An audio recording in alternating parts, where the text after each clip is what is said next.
On ne peut aider qu'une personne qui a envie d'être aidée. Pourtant, c'est pas toujours facile de demander de l'aide. On ne sait pas forcément à qui demander de l'aide. Être aidé, ça peut passer pour de la faiblesse. Oh que non. Selon moi, oh que non. Je trouve que ça demande du courage de demander du soutien, de continuer d'avancer, de retrouver du sens à ce qu'on fait, du sens à ce qu'on vit. À certaines périodes de ma vie, j'ai demandé de l'aide. À d'autres moments, cette aide est venue spontanément de personnes généreuses. Et comme l'a dit une de mes bonnes amies juste avant les fêtes de Noël, elle me fait Yann, toi, tu continues d'avancer, peu importe ce qui t'arrive. En fait, ça me caractérise assez bien. Et je suis comme tout le monde, hein. J'ai mes hauts, j'ai mes bas, j'ai mes vents ascendants comme en parapente, et j'ai mes embûches, mais je trébuche. Mais cette détermination, en fait, j'ai toujours eu, depuis que je suis tout petit. Ça me caractérise.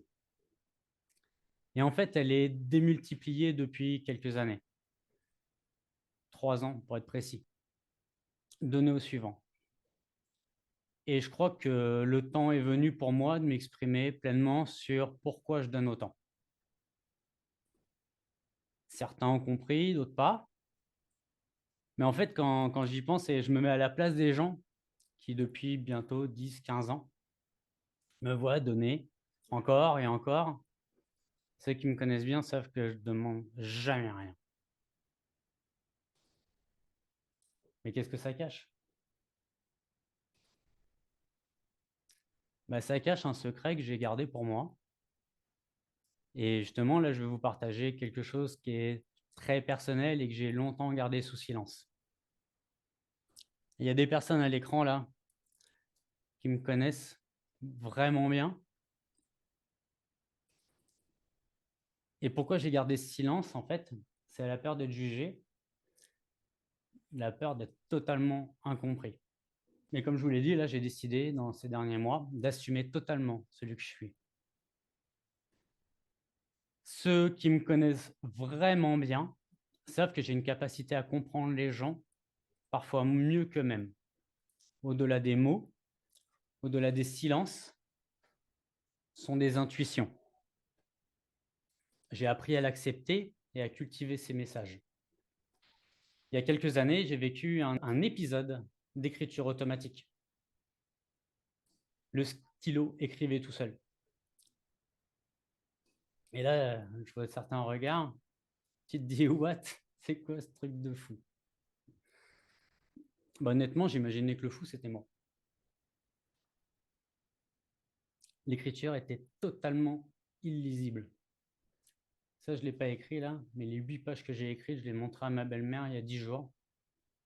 Elle fait waouh. Elle fait, dans le domaine du développement personnel, il y a un paquet de charlatans.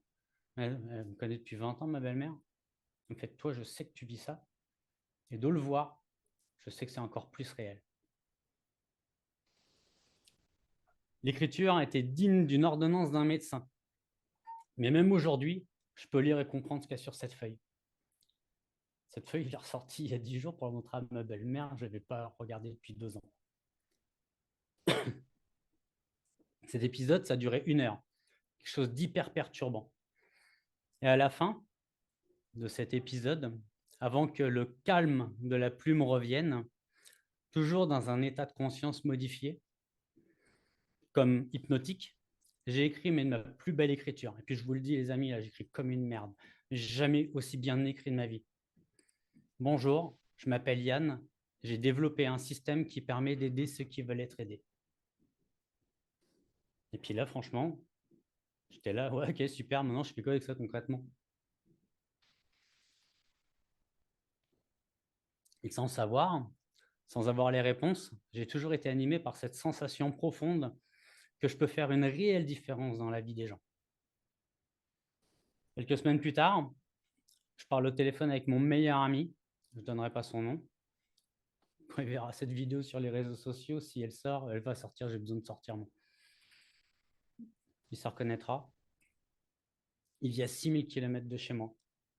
C'était un samedi matin. C'était le 7 février, il y a 3 ans. Franchement, ce truc-là, j'ai les cheveux qui picotent, là, je suis comme un arbre de Noël. Je m'en souviendrai toute ma vie. Entre deux potes, là, on parle de tout et de rien. Et soudain, je lui dis, il va neiger, prends pas ta voiture et fais vérifier la roue avant droite de ta voiture. Il m'a répondu, hey man, il neige jamais chez moi. Et puis on continue de parler, puis il me fait, merde, il neige.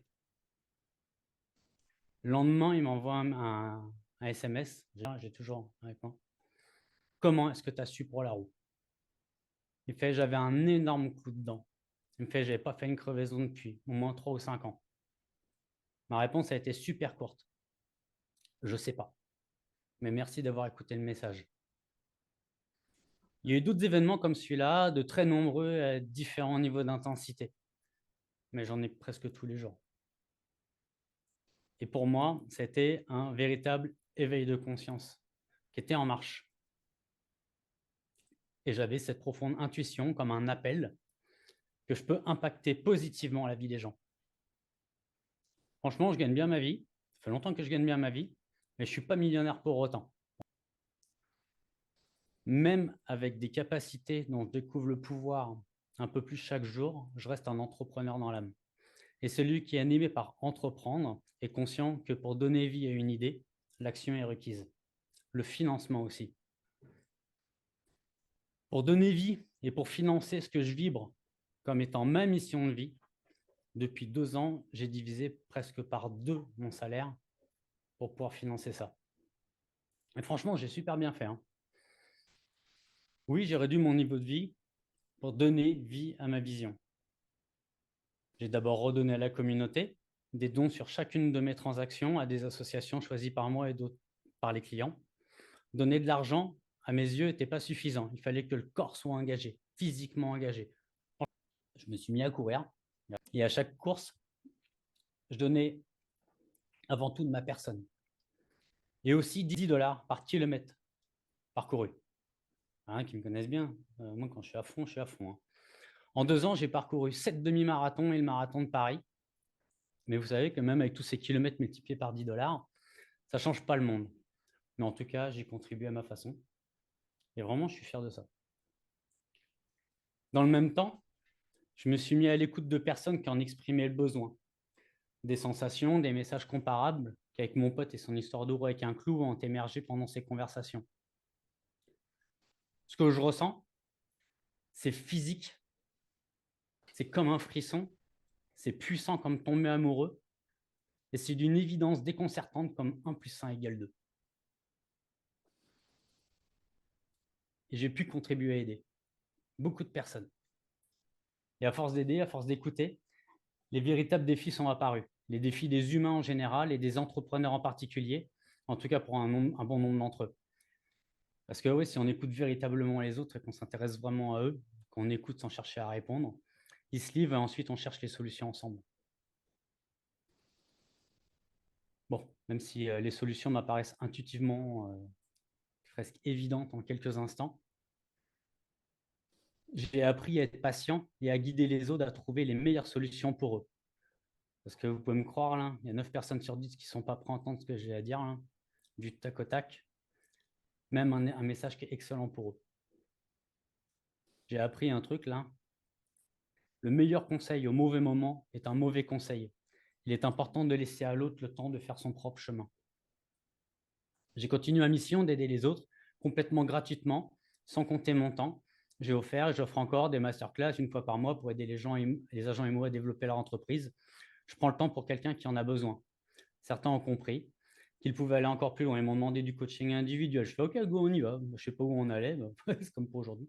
Mais on y va. Et puis merci à un de mes potes là, qui s'appelle Johannes et qui a été le premier à me demander et que d'autres ont suivi. Et c'est comme ça que le mouvement Réflexe est né. J'ai partagé des centaines d'heures de coaching individuel, coaching de groupe. Ça a changé leur vie, ça a aussi changé la mienne. Quand spiritualité et entrepreneuriat se rencontrent, le business est très cartésien, ce qu'on pourrait penser. Et que la spiritualité, c'est l'univers des bien perchés. Franchement, c'est ce que je me disais encore il y a quelques années. Je l'ai jugé, j'ai trouvé fou. Mais est-ce que c'est peut-être pas eux qui avaient une autre vérité?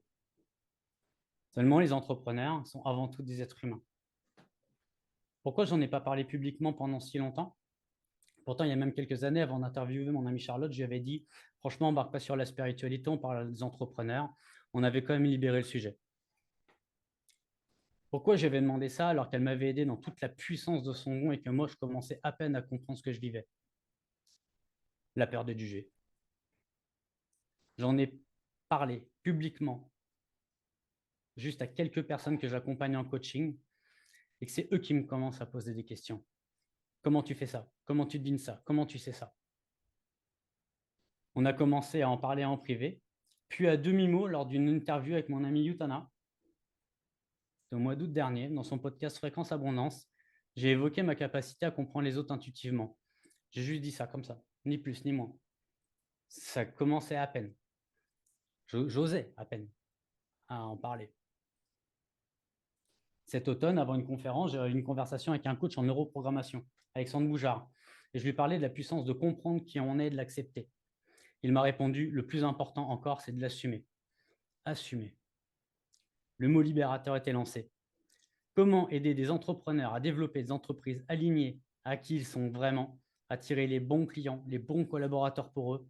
Comment les encourager à faire évoluer leurs perspectives, à passer à l'action, structurer leurs entreprises afin qu'elles soient vraiment rentables et qu'ils puissent kiffer la vie? Énoncer une mission plutôt ambitieux, hein, on ne lit pas ça dans les bouquins de marketing. En rassemblant 26 ans d'IMO, d'humain et de spiritualité, j'y suis arrivé. Des personnes les plus sensibles à la spiritualité aux plus cartésiens, tout le monde y trouve son compte. Est-ce que c'est moi qui le dis? Non, c'est eux, ces femmes et ces hommes qui témoignent de l'impact de mon approche que j'ai pu leur apporter. On ne peut aider qu'une personne qui a envie d'être aidée. Pourtant, ce n'est pas toujours facile de demander de l'aide. On ne sait pas à qui demander de l'aide. Hier soir, ça fait une semaine, 10 jours, j'ai écrit ça, j'ai eu une intuition. Toi, oui, toi qui lis ces mots, c'est vous qui les écoutez, tu connais peut-être une personne, un être humain, un agent immobilier, un entrepreneur qui se trouve dans une situation telle que tu dis qu'il ou elle aurait besoin d'aide pour relancer son business, redonner du sens à ses actions et renouer avec une entreprise rentable, pleine de sens. Dis-lui que quelqu'un peut certainement l'aider. Je vais offrir totalement gratuitement à 5 personnes au cours du premier semestre 2024 l'accompagnement de coaching croissance. C'est 3 mois de coaching que je facture habituellement plusieurs milliers de dollars. C'est ma façon de contribuer à donner au suivant. Ces personnes, moi je me dis, quand elles iront mieux, quand leur business ira mieux, ou que quelqu'un leur a tendu la main, elles seront peut-être en capacité aussi de pouvoir aider quelqu'un d'autre à leur tour, à un moment. Imagine à quoi pourrait ressembler notre monde si les gens s'entraident. Enfin, moi je vous le dis, c'est fait de passer le mot à cette personne, en toute confidentialité. Nos échanges resteront également totalement confidentiels. Je vous remercie.